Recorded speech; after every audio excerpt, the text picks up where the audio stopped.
Isang mataas na opisyal ng US military ang nagsabi na dapat matagal nang binuo ang Code of Conduct sa West Philippine Sea para raw naiwasan ng mga iringan dahil sa agawan ng teritoryo. Ito rin ay giniit ng ating bansa kanina sa World Economic Forum. Nakatutok si Sandra Aguinaldo. Sa World Economic Forum on East Asia, iginiit ng Pilipinas na dapat madaliin ang pagkakaroon ng Code of Conduct sa South China Sea o West Philippine Sea.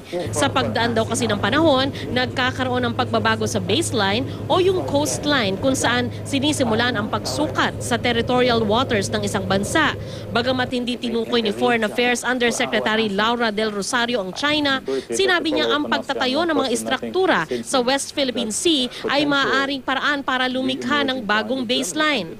There are a lot of build-ups, a lot of construction going on until we realize are people already doing some kind of a fencing around already about what they're going to define as the baseline for the Code of Conduct.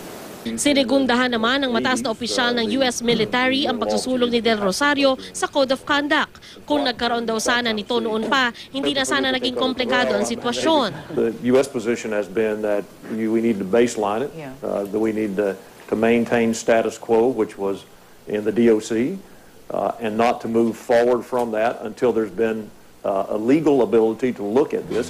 Isa ang Pilipinas na nagsusulong ng Code of Conduct para maiwasan ang girian ng mga bansang nag-aagawan sa teritoryo sa West Philippine Sea. Noong 2002, nagkaroon ng declaration ng China at ASEAN na iiwasan ang pagtatayo ng bagong istruktura sa lugar para hindi lumala ang alitan. Pero kamakailan lang, ipinakita ng DFA ang mga larawan ng reclamation work na ginagawa ng China sa Mabini Reef na posible umanong lagyan ng airstrip.